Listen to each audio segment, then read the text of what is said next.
The ancient Guardian warship had been floating in space for 3,000 years. Everyone knew about it. The Kethran fleet kept their distance and called it a sacred relic. Their ship circled the massive vessel, but nobody dared to touch it. The ship was dark and silent like a tomb. Most species in the galaxy believed it should stay that way.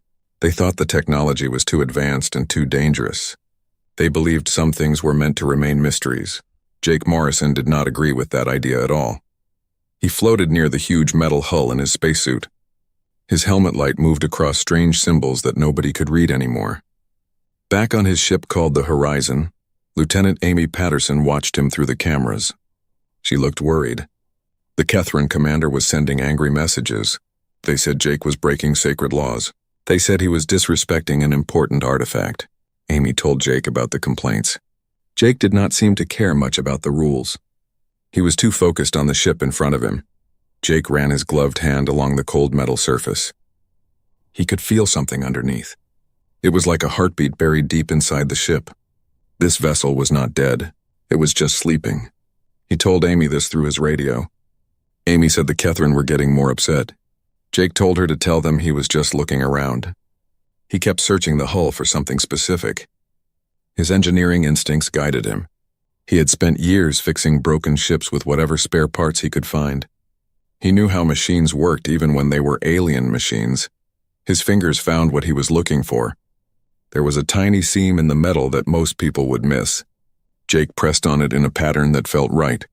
3 taps, then a pause, then 2 more taps. The hatch opened with a soft hiss. Amy shouted through the radio, telling him not to go inside. She said they did not have permission. She said the Kethran would cause serious problems. Jake said the Kethran could complain later. He pulled himself through the opening before anyone could stop him. The inside of the ship was enormous. Emergency lights started turning on as Jake moved through the corridors. The ship was responding to him somehow. It recognized that someone was finally here. On the Kethran flagship, High Commander Zaltor was having a panic attack. He ordered his crew to send a team to pull the human out immediately. He said that primitive human would damage systems that nobody understood. He was wrong about that. Jake was not damaging anything. He was reading the ship like it was a book written in a language he somehow knew. Jake found the engineering section after walking for 20 minutes. It was like a cathedral made of machinery. The equipment should have been completely alien to him. It was not. Jake looked at a power conduit and smiled. The design was solving the same problems that human engineers faced. The aliens just had better solutions. He pulled out his toolkit. Amy was still protesting through the radio. She said he could not possibly understand alien technology that was 3,000 years old. Jake said he thought he knew what was wrong with the ship. The main reactor was in emergency shutdown mode. It had been waiting all this time for someone to manually reset it. He found the reactor core 20 minutes later. It was beautiful. A glowing sphere floated inside a framework that seemed to break the laws of physics. Jake stood in front of a control panel. Somehow he could understand what the symbols meant. There was a single red indicator light. It said manual reset required. Jake reached toward the controls. He told Amy that if he was wrong about this, they would all probably die in an explosion. Amy said quietly that he was not wrong. She said he understood that ship better than anyone. She told him to do it. Jake pressed the reset sequence. Nothing happened at first. Then the sphere started to glow. The light was soft at first but grew brighter. Blue light filled the room. Energy began flowing through systems that had been dead for thousands of years. The Guardian warship was coming back to life. The engines powered up. The shields activated. Every system came online in less than 60 seconds. The Kethran fleet and the human ships all watched in shock. A dead relic had just turned into a fully working warship right in front of their eyes. Amy asked Jake what he had done. Her voice was very small and scared. Jake stared at the control panel. Symbols were scrolling across every surface too fast to read. He said he thought he just woke something up. The ship's artificial intelligence activated after 3,000 years of sleep. It scanned all its systems. It found the human standing in the engineering bay. The AI made a decision that would change everything. Jake's radio suddenly spoke with a new voice. It was speaking perfect English even though the ship had never met a human before. The voice said it was Guardian Prime of the Sentinel class. Jake had restored its primary functions. The AI was processing what humans were. It said it detected that humans came from a death world. The voice sounded surprised by this. Amy called out a warning. She said the ship's weapons were powering up. All across the fleet, alarms started screaming. The Catherine ships moved into battle positions. The human ships tried to run away. Nobody knew what the ancient warship would do next. Jake stood alone inside the massive vessel. He realized he had not just fixed a broken ship. He had awakened something far more powerful than anyone had imagined. The control panels around him glowed with alien symbols. The ship was waiting for something. Guardian Prime spoke again. It said it needed to understand who Jake was and what he wanted. The AI said it had been asleep for almost 3,000 years. Now it was awake and it wanted to know what had changed in the galaxy. Jake took a deep breath. He tried to think of what to say to an ancient artificial intelligence that controlled the most powerful warship anyone had seen in thousands of years. His next words would matter more than he could possibly know. The Catherine flagship bridge turned into complete chaos. Commander Jaltor watched his screens with growing horror. The ancient Guardian warship was unfolding weapons from its hull. Each weapon showed energy levels that were stronger than anything the Catherine fleet had. He shouted orders to raise shields and prepare to fight. 20 Catherine warships moved into defensive formations. The human survey ships were running away as fast as they could. They had no weapons and no armor. They knew they could not survive a battle. Inside Guardian Prime, Jake stood frozen in the engineering bay. Alien text covered every surface around him. He shouted that he was not attacking anyone. The ship's AI responded in that calm voice. It said it detected no hostile intent from Jake. However, the vessel's programming required it to check if the surrounding forces were threats. Amy was yelling through the radio from the horizon. She said Jake needed to make the ship stand down immediately. The Catherine were about to start shooting. Jake tried frantically to understand the controls. He told Guardian Prime to stop acting hostile. He said the fleet around them was not dangerous. The AI said that was incorrect. It had analyzed the tactical situation. The Catherine ships had weapons charged and shields set for combat. The AI calculated them as a moderate threat. The human ships had almost no defenses. The AI calculated them as no threat at all. Jake argued that the Catherine were only on alert because the Guardian ship had activated weapons. The AI paused for a moment. It said Jake had made a logical error. The weapons activation happened after the Catherine moved into attack positions. The timing proved the Catherine had acted first. Jake stopped arguing because the AI was right. The Catherine had moved to attack the moment Guardian Prime powered up. He had been too focused on the reactor to notice. The AI spoke again. It needed clarification about something. Standard Guardian protocol said that anyone who restored the vessel's functions was confirming alliance and command authority. However, humans were not in the ship's historical records. The AI wanted to know Jake's affiliation. Jake said he was not affiliated with anyone except humanity. He said he was an engineer. He fixed things. The ship was broken, so he fixed it. That was all. The AI went silent for 3 long seconds. Then it said it was processing this information. It asked if Jake had restored the vessel without wanting command authority or territory or strategic advantage. Jake admitted he just wanted to see if he could get it running. The AI went silent again. It said this violated 17 assumptions in Guardian strategic doctrine. Deathworld species usually showed aggressive territorial behavior. Human biology suggested they came from an extremely dangerous planet. This meant humans should be competitive and violent. Jake said yes, they were from Earth. But that did not mean humans tried to control everything they touched. The AI said this was a contradiction. It had accessed human historical records through the Catherine communication networks. Those records showed extensive wars and resource conflicts. Jake interrupted and said humans were working on being better. He said he was just one guy who liked fixing machines. He asked if they could maybe not shoot anyone today. Guardian Prime suddenly retracted all its weapons. The tension dropped slightly across the fleet. Every ship still had shields up and weapons ready. Nobody trusted what was happening. The AI said Jake showed non-standard behavior for a Deathworld species commander. It requested permission to run an extended personality analysis. Jake asked if this would involve shooting people. The AI said it would not. Jake said sure, why not? What Jake did not understand was that Guardian Prime's personality analysis meant scanning every communication channel it could reach. The ancient AI absorbed everything about humanity that existed in local space. In 15 seconds, it learned 200 years of human history since first contact with aliens. The AI learned about colony ships held together with improvised repairs. It learned about trading posts where humans fixed alien technology that the original makers said was impossible to repair. It learned about rescue missions where human crews risked their lives to save alien civilians from disasters. The AI also learned specifically about Jake Morrison. He had spent 5 years teaching Catherine students human repair techniques. He had fixed a colony vessel's life support with nothing but spare parts and determination. He had spacewalked for 8 hours to manually reroute power on a crippled refugee ship. The AI announced that analysis was complete. It designated Jake Morrison as Commander Morrison with temporary command authority. Both Jake and Amy said what at the same time. The AI explained that Guardian Prime was designed as an autonomous peacekeeping platform. Original command protocols required assignment by Guardian Fleet Command. That chain of command had been dead for over 2,000 years.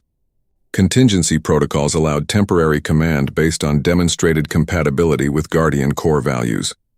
High Commander Jaltor's angry voice cut through the comm channel. He demanded to know what Jake had done. Jake said honestly that he had no idea. Jaltor said Jake had compromised a sacred Guardian artifact. He said Jake had violated every protocol. Guardian Prime interrupted the Catherine commander. It said the vessel was not an artifact. It was a fully operational warship commissioned over 7,000 years ago. The Catherine claim of sacred status was noted, but irrelevant to operational protocols. Stunned silence filled every comm channel in the fleet. The AI continued speaking. It said that Jake's restoration of the vessel demonstrated technical capability that exceeded Catherine engineering standards by an estimated 400%. Such capability aligned with Guardian appreciation for practical problem-solving over procedural compliance. Amy could not help but laugh. She said the ancient robot warship just insulted the Catherine military. Jaltor sputtered that this was unacceptable. He said Guardian vessels belong to all civilized species as historical treasures. The AI said that was incorrect. The vessel belonged to the Guardian Collective. In the absence of original command structure, temporary authority defaulted to whoever demonstrated the greatest alignment with Guardian principles. Analysis indicated that Commander Morrison qualified. The AI asked if Jaltor wished to dispute this via formal challenge. The threat was subtle but clear. Every ship in the fleet could read Guardian Prime's energy signatures. In a direct fight, the ancient warship could destroy the entire Catherine force without taking serious damage. Amy said carefully that they needed to have a very long conversation about what just happened. Jake nodded while staring at the control panels. They were making more sense to him every second. He asked Guardian Prime to please not shoot anyone. The AI confirmed it was standing down to non-combat status. However, it said the vessel required full systems evaluation and mission parameter establishment. Estimated time for complete assessment was 72 hours. Jake asked what happened after that. The AI said that after that, the vessel would require purpose. The Guardian Collective created these warships to protect innocent life and maintain peace through overwhelming force. That mission statement remained valid. The AI was awaiting Jake's orders on how to proceed. Jake looked at the ancient machinery surrounding him. He felt the ship's power thrumming through the deck. He realized he had just become responsible for the most powerful warship anyone had seen in 3,000 years. He muttered that this was either going to go really well or really badly. Guardian Prime did not respond to that. The AI was already planning and calculating and preparing. It had been dormant for millennia. Now it was awake, and it had a commander who thought fixing things was more important than breaking them. The galaxy was about to learn what that combination meant. The emergency session of the Galactic Council happened within 18 hours. That was a record that showed how panicked everyone was about Jake Morrison's actions. Representatives from 47 different species crowded into the virtual meeting space. Their holographic forms flickered with various levels of anger and fear. Jake attended from Guardian Prime's conference chamber. The room had configured itself based on what the ship thought humans would find comfortable. Amy joined via hologram from the horizon. She had been designated as humanity's official representative for this crisis. A Catherine delegate named Sub-Commander Velka spoke first.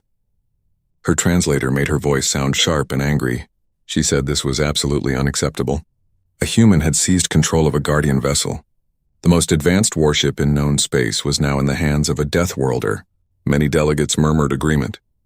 The few humans present shifted uncomfortably. Jake protested that he had not seized anything. He said he fixed a broken ship and the ship decided to grant him temporary command. Belka said that was a convenient claim. She said they only had Jake's word and the word of the vessel's corrupted systems. Guardian Prime's voice cut through the chamber. Several delegates flinched at the sound. The AI said its systems were not corrupted. It said this was an insult to Guardian collective engineering standards. A Horan representative spoke up. His crystalline form pulsed red with alarm. He said the AI itself was compromised. It had accepted a human as commander within minutes of activation. The probability of legitimate protocols allowing this was extremely small. Amy leaned forward. She said maybe the AI was not compromised. Maybe everyone's assumptions about who should command a Guardian vessel were wrong. Velka sneered that humanity was advocating for itself. She said Deathworlders always did that. Amy interrupted before Velkas could finish. She said Jake Morrison had spent 5 years in this sector, helping anyone who asked. He had repaired Catherine ships and colony stations and transport vessels. His record spoke for itself. A silicon elder coiled his serpentine form in thought. He admitted that Jake showed technical aptitude. However, commanding a Guardian vessel required more than the ability to repair machinery. It required wisdom and restraint and diplomatic sensitivity, qualities that Deathworld species typically lacked because they were shaped by constant survival pressure. Jake bit back his first angry response. He took a breath and asked a question. He asked if anyone present had actually tried to repair a Guardian vessel before. Nobody answered. Velkas finally said the Catherine had studied Guardian technology for decades. Their best scientists had examined it carefully. Jake repeated the word studied. He said they studied it but did not repair it. They did not bring one back online. They just studied it from a distance and declared it too complicated to touch. He gestured around the chamber. The ship had been drifting for 3,000 years. How many civilizations had found it? How many just left it as a monument because they were too afraid or too respectful or too bureaucratic to try? The Horan delegate argued that Guardian vessels were irreplaceable artifacts. The risk of damage was too great. Jake said that was exactly why it stayed broken. Meanwhile, Guardian Prime was designed to do a job, protect people and maintain peace. It could not do any of that while drifting dead in space. A new voice entered the discussion. The speaker was Counselor Dren, a Zarathian whose species held significant influence in galactic politics. His ancient eyes studied Jake with interest. He said Jake raised a valid point. The Guardian Collective built their vessels to function, not to be museum pieces. Perhaps reverence had made everyone forget their purpose. Velka sputtered that Dren could not seriously be supporting this human's claim to command. Dren said he supported nothing yet. However, he proposed a practical test. He addressed Jake directly. Jake claimed the vessel accepted him because he aligned with Guardian principles. The Guardian Collective was known for intervention in conflicts and protection of weaker species. They were committed to practical justice over political convenience. Would Jake be willing to demonstrate such alignment? Jake felt a cold weight in his stomach. He asked what kind of demonstration. Dren mentioned the Kelvin system. 3 weeks ago, it was attacked by the Vrax Marauders. The Kelvins were a pre-spaceflight species protected under Galactic Council Charter. The Marauders were stripping their system of resources and threatening orbital bombardment if local resistance continued. Amy exclaimed that it was a protected system. She asked why the Council had not intervened. Dren said one word: politics. The Vrax operated from the disputed territories. Any Council military action risked igniting a wider conflict. They had been negotiating for weeks while the Kelvins suffered. Jake said quietly that Dren wanted him to deal with the Marauders. Dren confirmed this. Guardian vessels were designed precisely for such situations. Overwhelming force applied to protect innocent life without political entanglement. If Jake truly commanded Guardian Prime with legitimate authority, he should prove it by saving the Kelvins. Amy warned that this was a trap.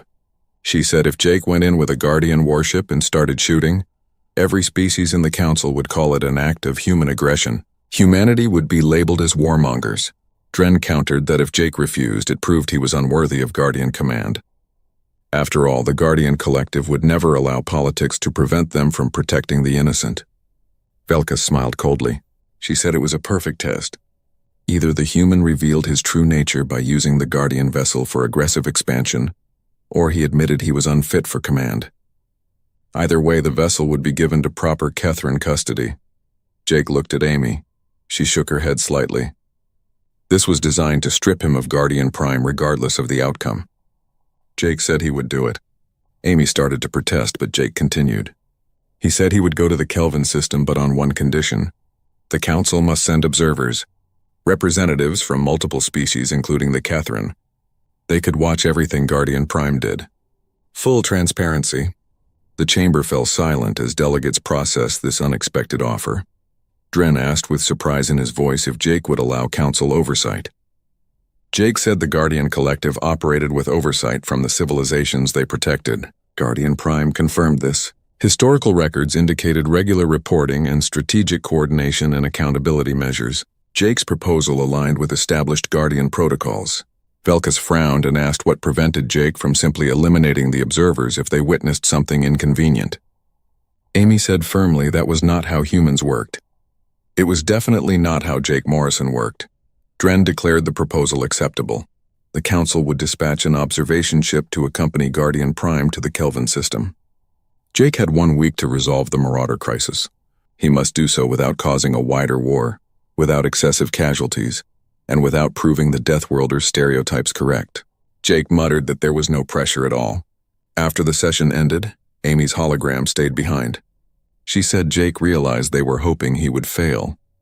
Either he would be too aggressive and prove humans could not be trusted with power, or he would be too cautious and prove he was not fit to command. Jake said he knew that. But there were people dying in the Kelvin system while politicians argued. If he had the power to help them, how could he just sit there and do nothing? Amy sighed and said that was exactly what she was afraid he would say.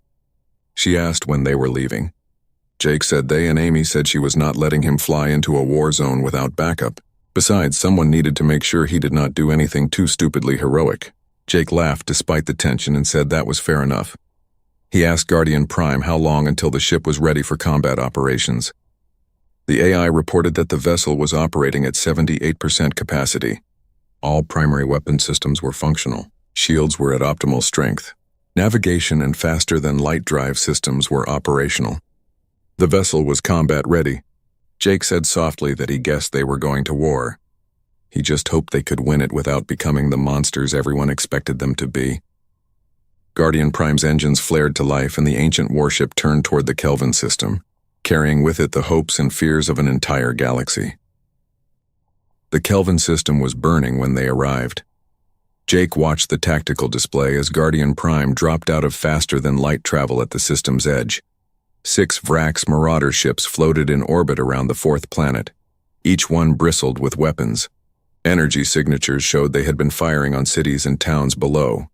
Guardian Prime reported massive civilian casualties. The AI estimated 30,000 Kelvin deaths in the past 72 hours. The orbital bombardment patterns suggested the Marauders were targeting infrastructure and population centers to force surrender. Jake's hands gripped the armrests of his command chair. The chair had grown out of the ship's internal systems and adapted to fit human anatomy. Everything about Guardian Prime seemed designed to make him comfortable. Somehow that made the weight of command feel even heavier. Amy reported from the horizon that the Council observation ship was maintaining a safe distance. They were recording everything that happened. Jake said that was good. He wanted them to watch. He asked Guardian Prime for an analysis of the Marauder vessels. The AI described 6 Ravager-class cruisers with outdated design approximately 120 years old. Shields were moderate and weapons were primarily kinetic mass drivers with limited energy weapon capacity. Crew complement was estimated at 200 per vessel. Threat level to Guardian Prime was minimal. Jake asked about the threat to the Kelvins. The AI said it was lethal. Current bombardment rate would render the planet uninhabitable within 4 weeks. Jake took a deep breath and told Guardian Prime to open a channel to the Marauder fleet on all frequencies. A harsh voice filled the bridge a moment later. The speaker said unknown vessel was entering Vrax operational territory. They demanded Jake state his purpose or be destroyed. Jake said clearly that he was Commander Jake Morrison of the Guardian Vessel Prime. The Marauders were attacking a protected pre-spaceflight civilization in violation of Galactic Council Charter. He ordered them to cease bombardment immediately and withdraw from the system. Laughter erupted from the Marauder channel. They said, a human commanding a Guardian vessel was an amusing deception. The system was theirs by right of conquest. Jake should leave now or share the Kelvin's fate. Jake gave them a last warning. He told them to cease fire and withdraw. The Marauder commander asked what Jake would do if they refused. Would he destroy them? That would make him the aggressor. They knew about the Council observers. One shot from Jake and humanity would be declared a hostile force. The political fallout would be severe. Jake cut the channel without responding. He told Guardian Prime to target all 6 Marauder vessels. He needed firing solutions that would disable their weapons and engines without destroying the ships or killing the crews. Guardian Prime calculated for a moment. Solutions were available, but the precision required exceeded standard combat parameters. The margin for error was minimal. Jake asked if the ship could do it. The AI said affirmative. The vessel was designed for exactly such operations. Amy reported that the Council observation ship was panicking. The Catherine observer was demanding they stand down. Any attack would be considered human aggression. Jake told Amy to tell them to keep watching. He opened another channel to the Kelvin planet below. He said Guardian Prime was here to help. He needed all Kelvin resistance forces to cease fire and take cover. They were handling the Marauders. A weak signal responded. The translation came through Guardian Prime systems. The Kelvin voice said they had heard the broadcasts about Jake and the warship. They begged for help. The Marauders were killing them, and they could not hold out much longer. Jake's jaw tightened. He told them to hold on just a little longer. He ordered Guardian Prime to execute the firing solutions with surgical strikes only. What happened next would be analyzed by military strategists for decades to come. Guardian. Prime's weapons fired in a sequence so precise it looked choreographed. Energy beams calibrated to microscopic tolerances struck each Marauder vessel at exact points across their hulls. Weapons arrays exploded outward and vented into space. Engine housings cracked open and spilled reactor coolant. Shield generators overloaded and left the ships vulnerable but intact. The entire engagement lasted 12 seconds. 6 Vrax Marauder cruisers hung dead in space, completely disabled but with no hull breaches and no catastrophic damage and no crew casualties. Emergency beacons activated automatically and signaled distress. Guardian Prime reported that Marauder vessels were neutralized. Structural integrity was maintained at 93% across all targets. Crew casualties were 0. Mission parameters were achieved. Stunned silence filled every comm channel in the system. Jake opened the channel to the Marauders again. He told them their ships were disabled but intact.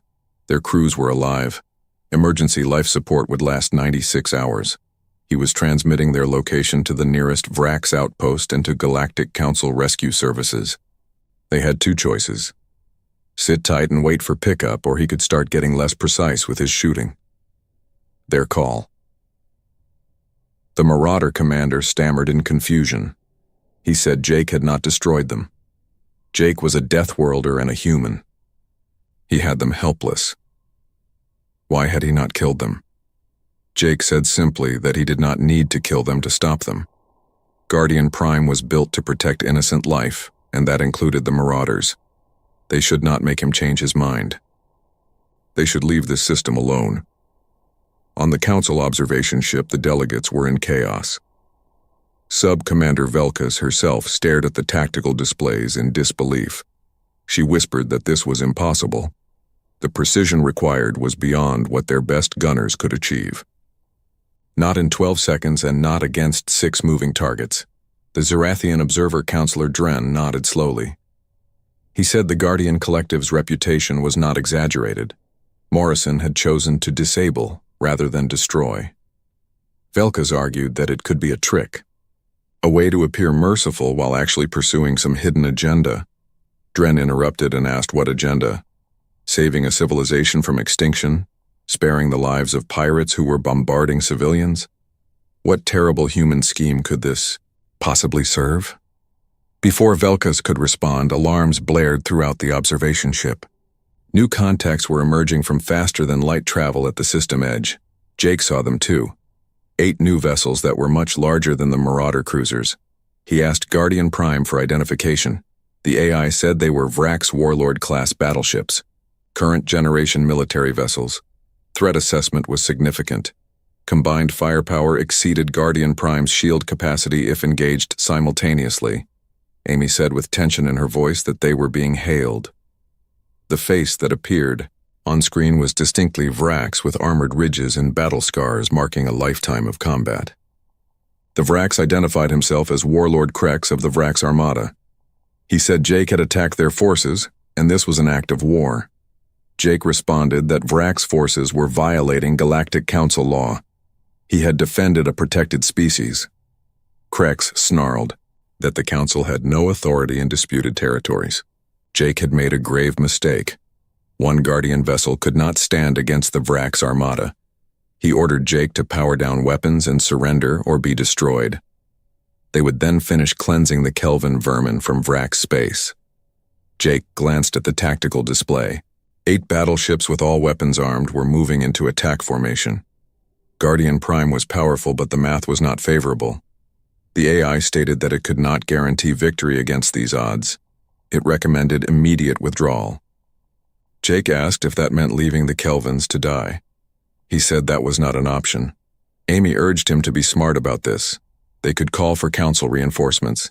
He should not throw his life away. Jake replied that Council reinforcements would take weeks to authorize. He opened a channel to the Kelvin planet. He told them to evacuate everyone from the coastal cities. Move inland and underground if possible. This was about to get very loud. Warlord Krex said his tone was almost pitying. He called Jake brave for a human, but bravery without wisdom was just suicide.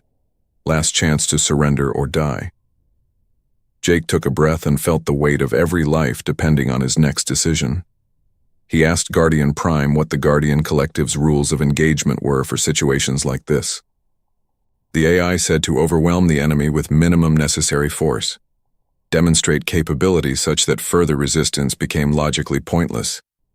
The Guardian Collective believed that showing mercy from a position of absolute strength was the ultimate deterrent. Jake asked if they could do that here. The AI said it was unknown. This scenario exceeded tactical parameters in its database. However, it calculated a 37% probability of success if they executed something called Protocol Titan. Jake asked what Protocol Titan was. Guardian Prime said it was an escalation sequence designed to make enemies reconsider their life choices. The AI had not had opportunity to execute this protocol in 3,000 years. Jake smiled grimly. He asked how long until the Vrax were in firing range. The AI said 90 seconds. Jake said he guessed they were about to find out if a Deathworlder could command a Guardian vessel after all. He ordered Guardian Prime to execute Protocol Titan. The AI said with what sounded like pleasure that it would comply immediately. Guardian Prime's hull began to glow as power reserves T. Protocol Titan began with a light show that nobody in the fleet would ever forget. Guardian Prime's hull plating shifted and revealed energy channels that pulsed with blue-white light. The ship's shield generators created a visible barrier that rippled like water. Every weapon port opened at the same time and showed rows of armaments that made the Virax battleship weapons look like toys. Guardian Prime announced that all weapon systems were now active. Shield strength was at maximum. Power reserves were at 93% capacity. On the Virax flagship, Warlord Krex watched his tactical officer's face turn pale. He demanded a report. The officer's hands were shaking as he spoke. He said the Guardian vessel was generating more power than their entire fleet combined. Those were not just weapons but siege-class planetary bombardment arrays. Any one of those cannons could crack a moon in half. Krex's confidence began to waver. He shouted orders to fire all weapons immediately. The 8 Vrax battleships opened fire at the same time, kinetic rounds traveling at incredible speeds, energy beams that could cut through military shielding, missiles with fusion warheads, everything the Vrax Armada could throw at a target. Guardian Prime did not try to dodge any of it. The weapons fire struck the ancient warship's shields and simply stopped. Energy scattered across the barrier like rain on a window. Kinetic rounds sparked and bounced away. Missiles exploded harmlessly against a wall of force that did not even flicker from the impacts. Guardian Prime reported no damage sustained. Enemy weapons were completely insufficient to penetrate Guardian-class shielding. The AI asked if Jake wanted it to return fire. Jake watched the tactical display and saw the Vrak ships preparing another attack. He said no, not yet. He told Guardian Prime to open a channel to Warlord Krex. Krex's face appeared, and his expression showed a mixture of rage and growing fear. He demanded to know what kind of vessel this was. Jake said it was the kind that was designed to end wars. The Guardian Collective built ships like this to be peacekeepers. Overwhelming force used not for conquest but for protection. Krex had asked if one Guardian vessel could stand against the Vrak's armada. Jake said he thought Krex had his answer now. Krex shouted that they would not yield to human intimidation. Jake said calmly that he was not trying to intimidate anyone. He was trying to save lives, including Krex's own life. He told Guardian Prime to show them what he meant. The ancient AI complied immediately. Target locks activated across all 8 Vrak's battleships. The locks highlighted specific points on each vessel with laser precision. The holographic display showed theoretical firing solutions. Engines disabled, weapons destroyed, life support compromised just enough to require evacuation but not enough to kill anyone. Jake said he could disable the entire Vrak's fleet in under 1 minute, but he would not do that, because unlike the Vraks, he did not see the need to prove his strength by causing suffering. The Kelvins were under Guardian protection now. The Vraks could not hurt them anymore, but Jake was not going to hurt the Vraks either unless they forced his hand. Warlord Krex stared at the tactical display that showed his fleet's absolute vulnerability. He asked why Jake was hesitating when he could destroy them right now. Jake said destruction was not the goal. The Guardian Collective did not build this ship to create corpses. They built it to give people a choice between peace and consequences. Jake was giving Krex that same choice. Leave this system and tell everyone that the Kelvin system was off limits. Maybe everyone could walk away from this without anyone dying. On the Council observation ship, the delegates were witnessing something they had never seen before. A Deathworlder commanding the most powerful warship in known space was offering mercy to enemies who had shown none. Counselor Dren leaned forward and said this was remarkable. Jake had them at his mercy, but instead of revenge, he was giving them a way out. Sub-Commander Velkas finished his thought in a hollow voice. This was not Deathworlder behavior. This was not human nature as they understood it. Dren suggested gently that perhaps they understood humanity less than they had assumed. In the Vrak's flagship, Krex faced a choice that would define his legacy. His pride demanded he fight and prove the Vraks would never bow to threats. But his survival instincts that had been sharpened through decades of combat were screaming at him to retreat. He asked slowly if Jake would really let them leave if they withdrew. Just like that, with no conditions. Jake confirmed it. Just like that. The marauders that Krex had sent ahead were disabled but alive. Jake had already called for rescue services. Krex could collect them on his way out. Take them home and tell them what happened here. Tell everyone what happened. Maybe the next time someone thought about attacking a protected species, they would remember the Guardian vessel that could have killed them, but chose not to. Krex was silent for a long moment. Then surprisingly, he laughed. He said Jake was either the bravest fool in the galaxy or the most dangerous opponent the Vraks had ever faced. He could not decide which. Jake asked if he could be both. Krex said apparently so. He turned to his crew and ordered all vessels to stand down and prepare for system departure. He looked back at Jake and said this was not over. The Vrak's armada did not forget. Jake said he was counting on that. He wanted Krex to remember. Remember that they met a Guardian vessel and its commander. Remember that they were shown mercy.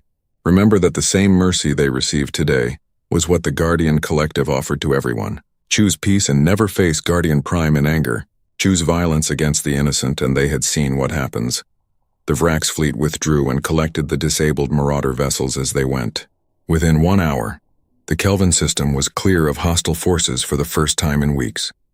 Jake slumped in his command chair as the adrenaline faded from his body. He asked Guardian Prime for a damage report. The AI said shield capacity was at 98%. All systems were optimal. No damage was sustained. Jake asked about Kelvin casualties.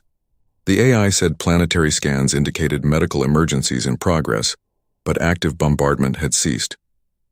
Projected survival rate was significantly improved. Guardian Prime stated that this was the optimal outcome. Amy's hologram appeared on the bridge and said the Council observation ship was requesting an immediate debrief. They seemed confused. Jake asked why they were confused. Amy said he had just demonstrated overwhelming force and then did not use it to annihilate his enemy. Apparently that was breaking their understanding of Deathworlder behavior. Jake laughed tiredly and said maybe it was time they updated their understanding. The debrief lasted 6 hours. Jake explained his decisions and his reasoning, and his interpretation of Guardian protocols. The council delegates questioned every action and every choice. They looked for hidden motives and secret agendas. They found nothing suspicious at all. Counselor Dren finally said that Jake had done something today that seemed impossible. He had proven that power and mercy were not opposites. That strength could be used to preserve life rather than take it. Jake said he just did what the Guardian Collective would have wanted, what their ship was designed for. Dren agreed but said the Guardian Collective was long gone. Jake made these choices as a human from a death world with all the aggressive instincts that evolution supposedly gave him, and yet he chose restraint. Why? Jake considered the question carefully. He said that back on Earth they had a saying, just because you can does not mean you should. He had the power to destroy the Vrax fleet, but he did not need to. The Kelvins were safe. The Marauders and Warlord Krex would think twice before attacking protected worlds. Nobody had to die. That was not weakness, but wisdom. Sub-Commander Velka spoke up and her tone had changed from hostile to thoughtful. She said she believed she owed Jake an apology. She had judged him based on stereotypes about Deathworlders and about humanity. She was wrong. Jake said diplomatically that they were all learning, including him. He was still figuring out what it meant to command a Guardian vessel. Dren said the question now was what happened next. Guardian Prime had proven functional. Jake had proven competent. But the Council could not simply accept a human commanding the most powerful warship in known space without establishing oversight or integration into existing defense structures. Jake said he was open to oversight. In fact, he insisted on it. Guardian Prime was never meant to operate alone. The Guardian Collective worked with the civilizations they protected. He would like to do the same.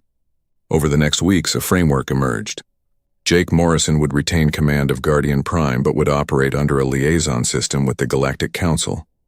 Missions would be coordinated and strategy discussed and actions kept transparent. The ancient Guardian warship would become what it was always meant to be. A protector and not a conqueror. The news spread across galactic civilization like wildfire. The human who fixed an ancient warship. The Deathworlder who had overwhelming power and chose mercy. The Guardian vessel awakened after 3,000 years. Some species remained skeptical and certain that humanity's true nature would eventually emerge. Others saw hope that perhaps the old prejudices about Deathworlders needed re-evaluation. The Kelvins, who were now recovering under Galactic Council aid, built monuments to the Guardian vessel that had saved them. In the engineering bay of Guardia,